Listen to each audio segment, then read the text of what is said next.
lá? Ok. Então vamos lá, 3, 2, 1, gravando sonora com o juiz Helder Lisboa, ok? Doutor, hoje nós tivemos a oportunidade de contemplar a sua palestra, falar sobre trabalho escravo.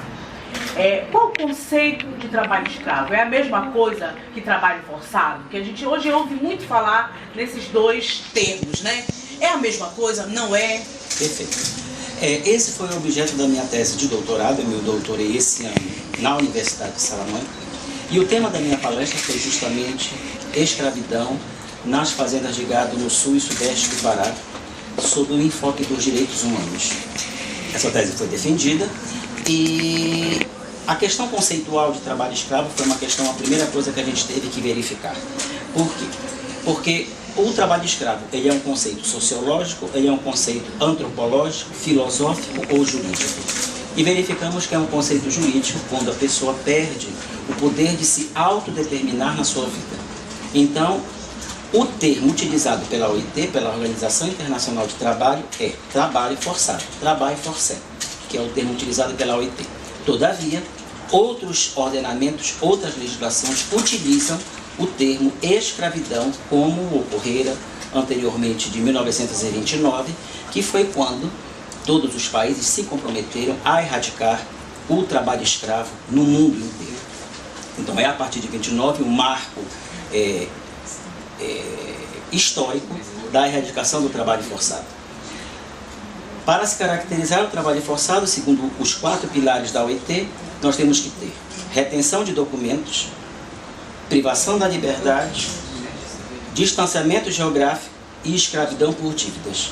Segundo o próprio dado da OIT, esses 4 pilares podem ocorrer tanto 4 vezes conjuntamente ou um só deles. Então, se um só deles estiver presente, está presente o trabalho escravo. Já caracteriza o trabalho escravo. É possível alguém ainda ter dúvida de que existe trabalho escravo no Brasil e no Pará? Esse foi o objeto da minha tese, porque uma determinada pessoa perguntou a mim qual era o tema da tese da minha tese, e eu falei que era trabalho forçado, e essa pessoa me disse assim, mas isso existe? Isso não é possível? Então, diante dessa resposta, eu verifiquei que era necessário uma investigação profunda sobre isso. No que consistiu mesmo? O que foi pesquisado? Foi delimitado o espaço? Numa tese de doutorado é delimitado o tempo e o espaço.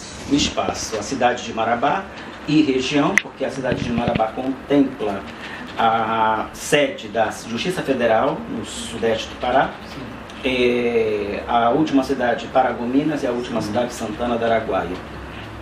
Fizemos um trabalho de campo onde pesquisamos mais de 900 trabalhadores que foram submetidos à condição análoga de escravos, segundo os pilares da OIT. O que foi detectado lá, doutor? Foi detectado várias variantes, como por exemplo, o estado que mais fornece mão de obra escrava para o estado do Pará, que é o campeão no ranking do trabalho escravo, estado do Tocantins. O município onde tem mais escravidão no Brasil é o município de Itupiranga. Nós temos uma grande incidência da escravidão por dívidas em mais de 80% dos casos. Temos violência de gênero por mulheres que acompanham os maridos e também que servem à prostituição nos campos onde estão. Sim. Foi basicamente isso a tese. O que falta, doutor, para acabar com o trabalho escravo no nosso estado? Bom, o trabalho escravo ele não é privativo do Brasil. O trabalho escravo existe em várias nações democráticas, como na Rússia, na Espanha, na Bélgica, existe trabalho escravo com outras vertentes. Somente com as denúncias e uma ação afirmativa bastante elucidativa, com a punição dos escravagistas, e principalmente agora a aprovação da PEC 438, que confisca as terras dos senhores de escravo que têm esse tipo de anomalia, é possível conter o avanço da criminalidade e combater a impunidade. O Estado já tem alguma ação nesse sentido? O Estado brasileiro? Isso. Sim, o Estado brasileiro é signatário das convenções 29 e 105 da OIT, que prevê políticas públicas internas para a erradicação do trabalho escravo. Cumprindo com essas determinações da OIT, nós vamos debelar o trabalho escravo em terras brasileiras. E o nosso Estado? O nosso Estado, evidentemente, como nós vivemos numa federação, as legislações têm que ser legislações federais.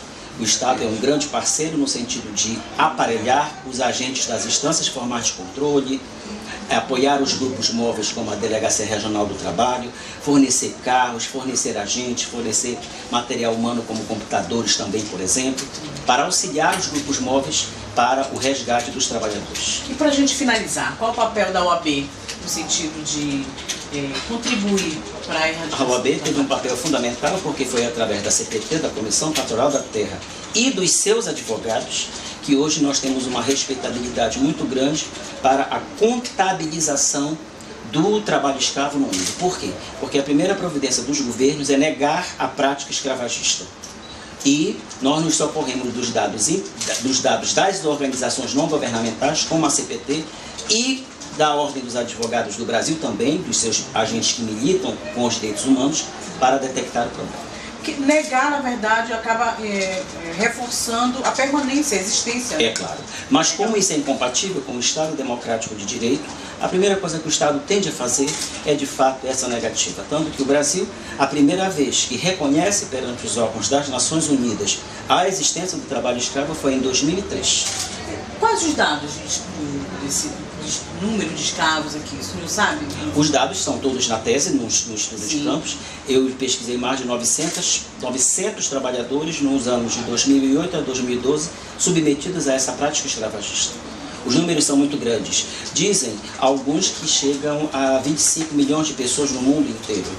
E no Brasil o número é muito expressivo, não só em fazendas de gado, como também de alguns bolivianos em São Paulo, na indústria têxtil, pessoas, mulheres submetidas à escravidão sexual, enfim, há muitos setores ainda da escravidão. Na capital paraense, doutor, existe? Na capital paraense nós não temos fazendas. Então isso é um fenômeno do interior. Aqui podemos, não sei porque não foi objeto da minha investigação, mas podemos ter outros métodos, né? Outras formas. Claro, outras formas, mas não é a minha objeto de investigação. Ok. Muito obrigada, tá, doutor?